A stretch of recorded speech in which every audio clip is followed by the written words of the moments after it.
Right, with my hairy bit of velvet here. Another challenge. This is a half crown. Those who follow this channel, well, it's not a very good half crown. It's got a little nick in it. That's not good, is it? Although that will be the inside, so when I come to shave it out, that probably won't be seen. It's brand new. It's never been touched. I'm the only person ever to touch it.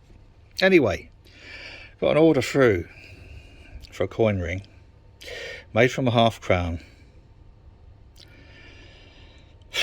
to a size K. Let me give you an idea what a size K is. It's smaller than that. That's, I think, a shilling. 1 shilling. And that's made to a size L. So the challenge for me, usually it's if I get somebody who wants, I'll give you an example. This is a new halfpenny from a decimalised Asian halfpenny. It's when they want them sized up, or as we had recently, to make a huge, where was it? A huge halfpenny. This isn't it, this is the prototype. So usually it's sizing it up, which is the issue, because obviously the metal gets thinner and it runs the risk of splitting. This challenge is the opposite. It's to make a ring and then make it smaller than that. And I don't know whether it's possible. I think I'm going to have to start with punch quite a large hole in the middle. Oops, sorry, excuse me. I think we're going to have to go. Crikey, this is... I don't know how I feel about this. Yep, it's going to have to be punch a 1/2 inch hole in the middle. So let's get it annealed, punch a hole in it, and see what we think.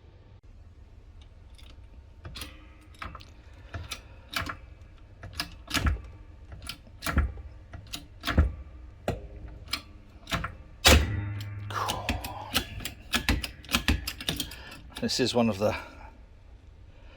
largest cupro nickel coins I work with. That's a big plug from middle. Right, let's get the coin out. Right, well, I've pinched the hole and deburred the inside and given that a bit of a polish. It looks okay, but it's going to be a very big size K. It's going to be a wide size K. That's why I punched as large a hole in there as I could. Give you an idea, if I'd have punched a smaller hole, then this would have just been like colossal, massive, and would have looked awful. So it is what it is. I'm still not ruling out giving them their money back, because I just don't know. Right, let's give it first. Oh, by the way, I didn't use this coin because of the imperfection that I found there.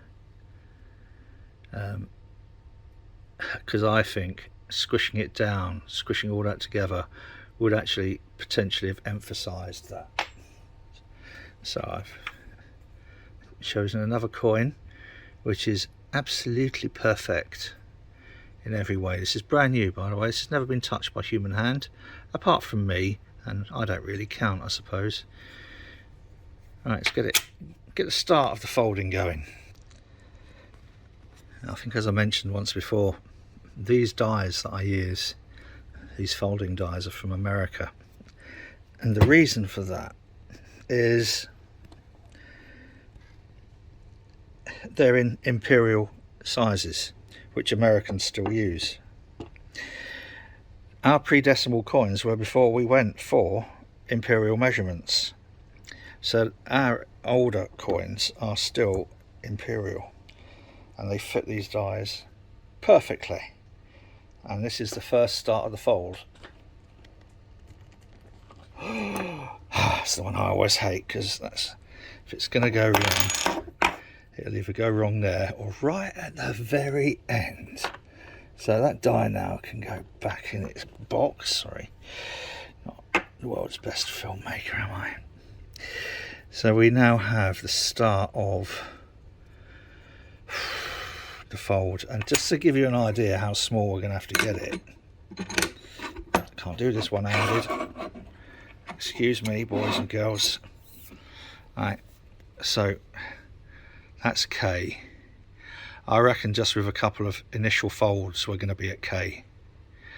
So I'm going to anneal it again. I'm going to anneal it lots, because this is going to need to be very, very malleable. And then I'm going to do the second fold.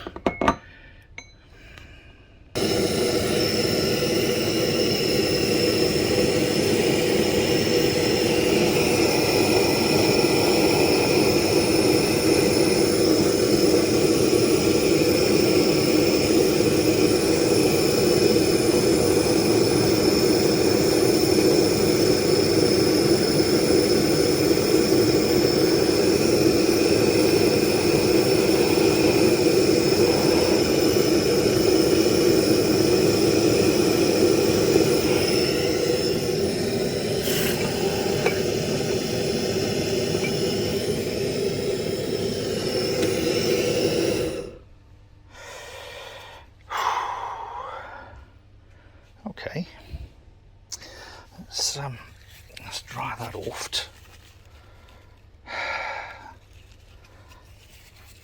So next we need to take it even further smaller.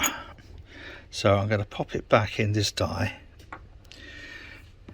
and then we start using these cones over here, range in size from little, medium, large, stupid. I don't think we're going to get past that. We'll see. Right, in here nice and gentle. Oops, sorry, let me zoom out. In there nice and gently, give it a little, let's just make sure that it hasn't wobbled. Doesn't appear to have wobbled. Over here we have a spacer, literally just a little fibre, whatever it is, spacer. I'm just going to see if I can pump that down a tiny bit more. Perfect. Jason Stitchfield, have you watched this? Thank you, mate. You're an absolute legend. Anybody interested in making coin rings could do a lot worse than going over and looking at Jason's site, jasons.works. So there's no .com or anything. The works is the suffix of the domain. Now, what was I saying about sizing this? Just with that stretch, it is oversized on there, look. Oh. So all of this working is going to be to reduce this, make it smaller. Crumbs. Now the way I'm going to do that is by using what are known as Swedish wrap. And oops, what they are, probably won't need that. So I'm looking one way and trying to film the other. Sorry, that's a bit stupid. The way this works is I anneal this again and I wrap it in insulating tape, this stuff, and what that does is protect the outside, and then we squish it through. I imagine probably that one is too, sorry, it's too big for that. So squish it through there, so you've got a bigger hole and a littler hole, and it's like a cone, if that makes sense. It's called a Swedish wrap because the guy who invented this particular technique was a Swedish guy. I should really know his name, but this is why this is called Swedish wrap. So you plonk that after it's wrapped in there, and then you push it down, and that cone squeezes it in. Now, to give you an idea, that, oops, right, even pushing it through there isn't going to be enough to size it down to a K. So I'll then have to squeeze it through here, probably not all the way through, but squeeze it through there enough to size it down. I've never achieved this before. Well, I've never tried it before. It's possible that I could have achieved it before if I'd have tried it, but nothing ventured, nothing lost. So that's the first part. Wrap about 20 times around with the PTFE tape, and then belt and braces, wrap around several layers of electrical insulation tape. Now, because when we want to push that down, what we don't want is to run the risk of this slipping on all of this. So a little trick, and I can't remember where I first saw this. It's not going to work on that. I'm going to have to do it with one of these.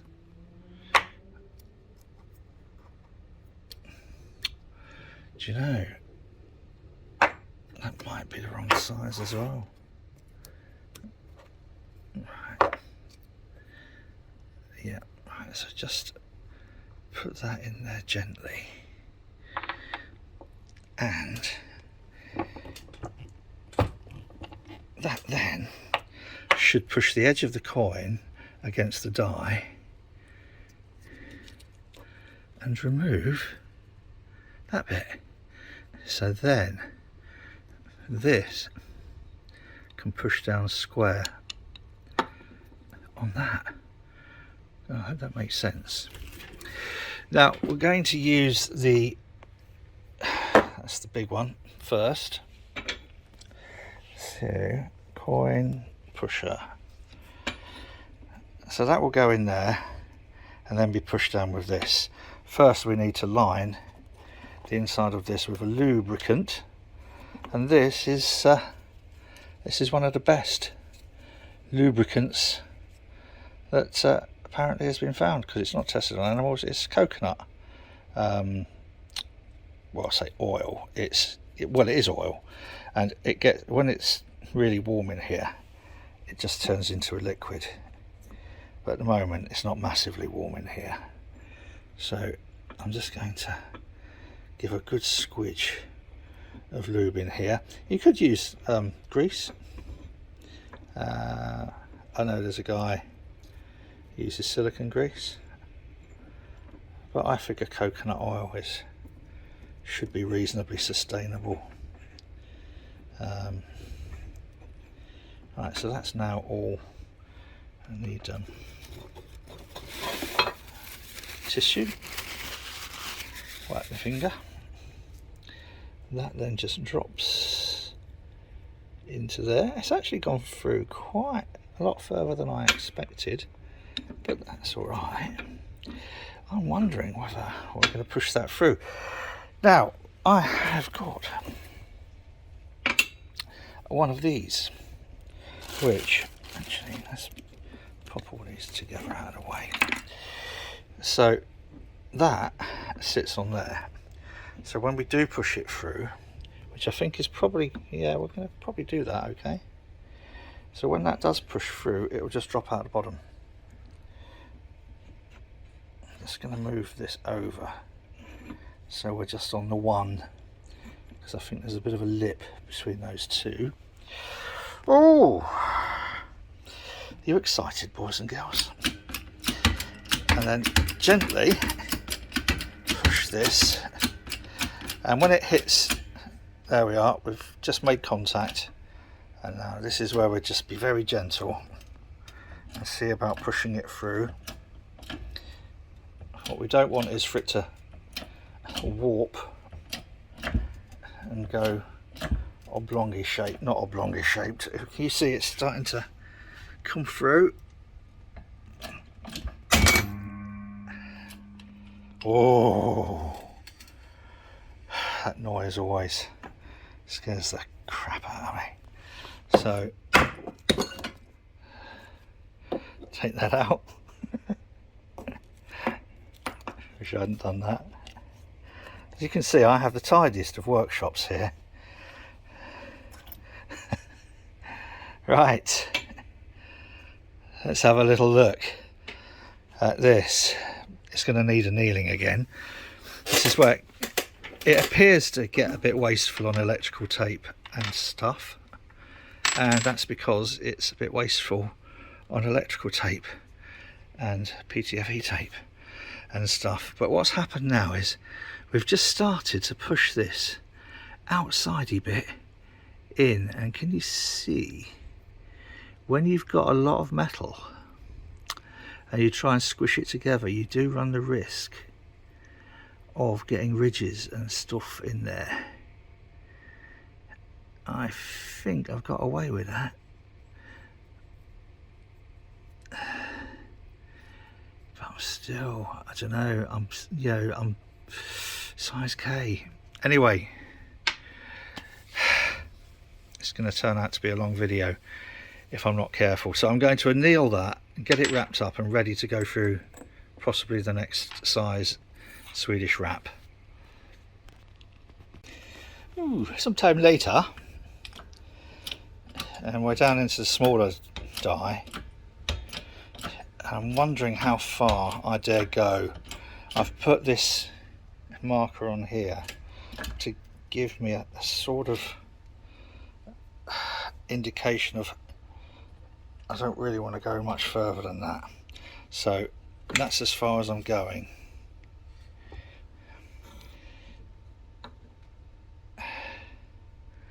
And that's definitely sized it down.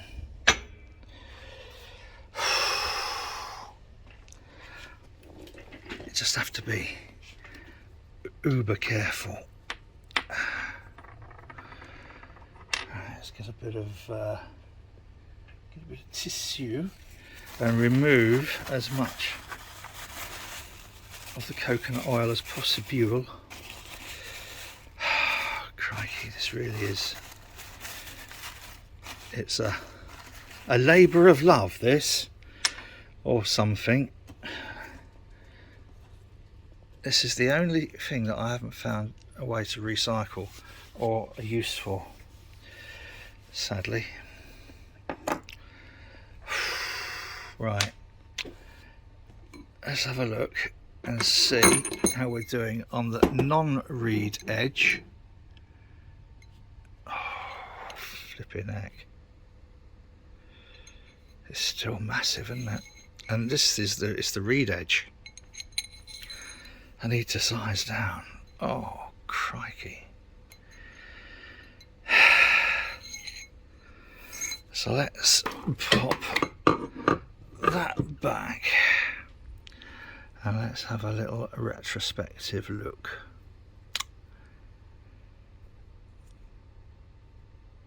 I can't really immediately see any damage. This is where, because obviously, you know, you can't just squeeze something into nothing. squeezing that metal needs to go into somewhere. I'm definitely going to have to shave that inside reed edge. But crikey, we've still got masses to go. Right, stop chattying, get annealing and get squishing. Chuffing heck. Wrapped, annealed, wrapped and thing and ready. In fact, I'm not happy with the alignment of that. Oh, crumbs. And this time I'm going to push it all the way through. And this is where I have completely lost confidence in being able to make this size K out of a half crown. I just don't feel it. I'm not feeling it. In fact, a friend of mine, between the last bit of filming and this, a friend of mine's just called. He was having a chat and he's saying, "What are you doing?" And I said, "I'm trying to do the impossible." And he knows a little bit about me making these, and he said, "Well, why don't you just give them their money back and save yourself a couple of hours? Because by the time you've done this, you're going to be on less than minimum wage." And I thought, yeah, he's right. In one sense, if I was just doing it for the money.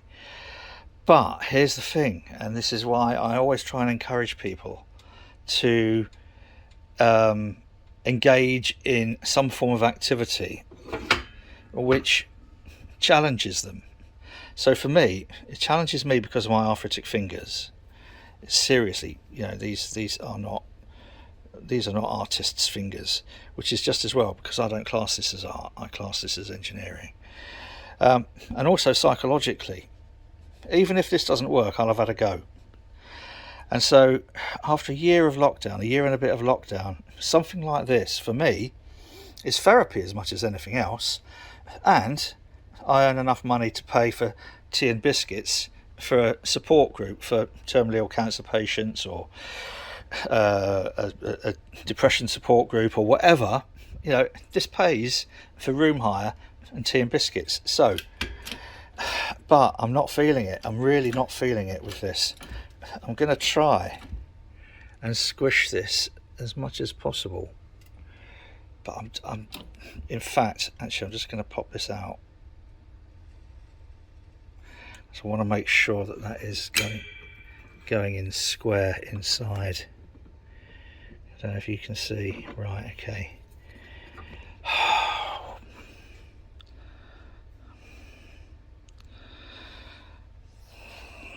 I suppose just going to have to go for it. It's well lubed up with coconut oil. Right, I can start feeling the resistance now. If I was a proper filmmaker, I'd have a nice little HD camera. Right, well, I think it's either going to go badly wrong or terribly badly wrong.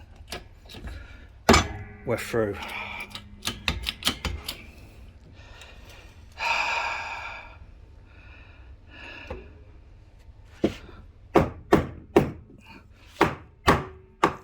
I'll take that out later, as Frank Spencer said. Right, I'm gonna clean my hands up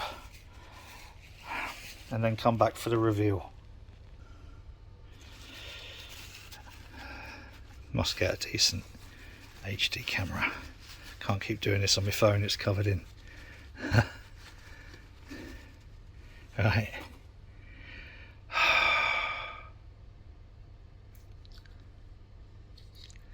A horrible feeling that went askew in there. So it might have deformed.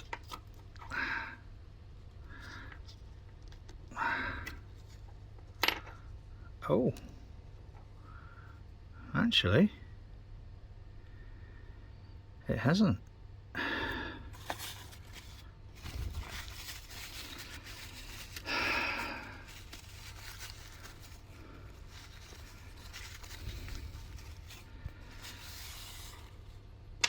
Right.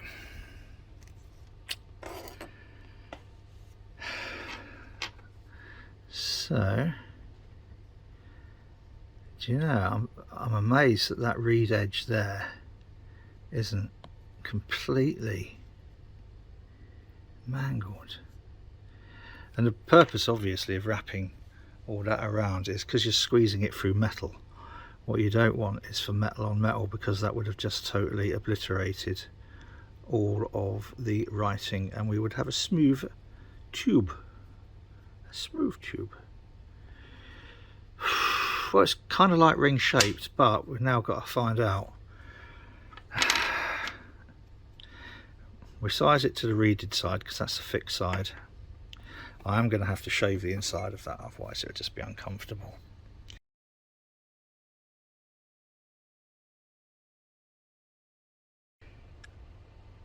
This needs to be a size K. Now ideally make it a little bit smaller so we can then stretch it up, but my concern is I need to shave that inside there out, so I reckon this is smaller than a K. I think this is smaller than a K. A couple of sizes smaller would be good. Bloody hell. I don't believe that. Focus, you sod. Look at that. Right, let's shave the inside of that reed out and then see where we're at. I don't believe I've managed to get it down that small. I'm absolutely stunned.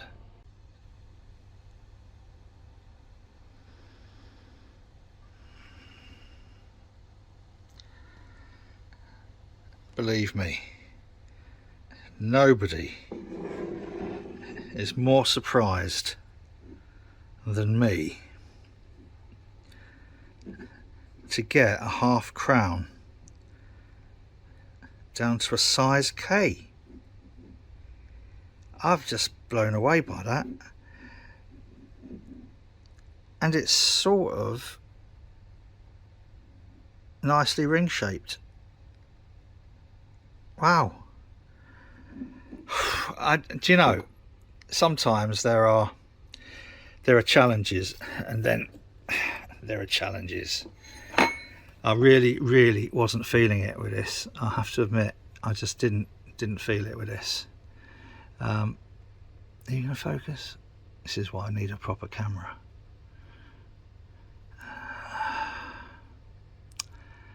So to squish all of that metal down without any major distortion, I'm blimey. One thing that was a problem, I couldn't get my Dremel sander. The ring was too small for it, so I had to use some files gently and then get the sander in there.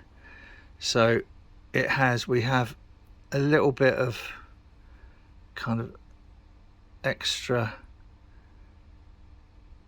Oh, actually no, it's not too bad. I thought we'd had a bit of extra damage to the lettering inside, but no, we seem to be all right. What I need to do now, of course, is polish it up and see how it looks when polished.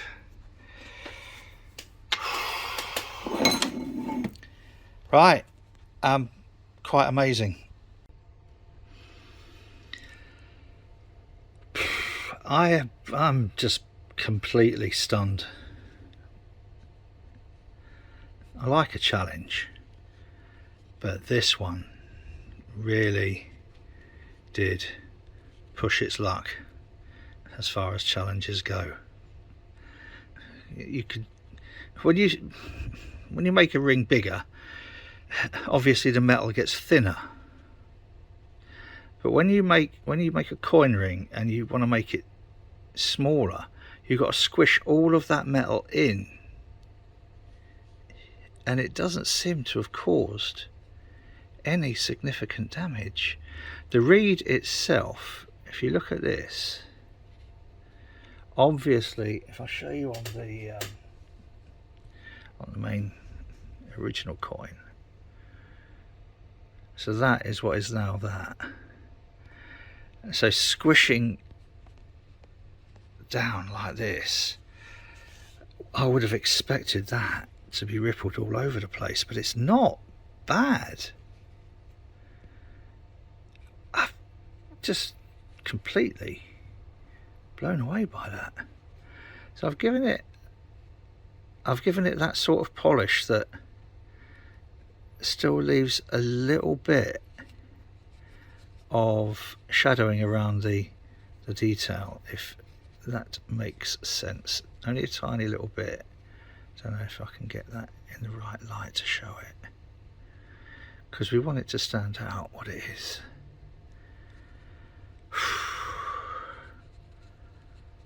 So yeah, crumbs.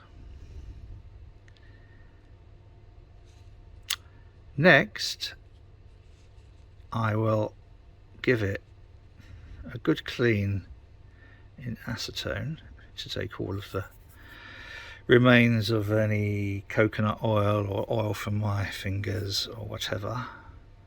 I'm not going to polish the inside out anymore because I quite like the look of that sort of like antique patina. It will never be seen, but I do like it. It doesn't look very good if you leave it on the outside. But that, wow. I'm absolutely astonished that I've managed to do it. I really was thinking this is a no-show. I was ready to give the customer their money back. What a challenge. What a wonderful challenge. I hope you've enjoyed this video, boys and girls. I'm going to send the customer this one as well, as it was featured in the video, complete with that little imperfection. Now, it's a brand new coin, it shouldn't have that imperfection, but just so the customer can show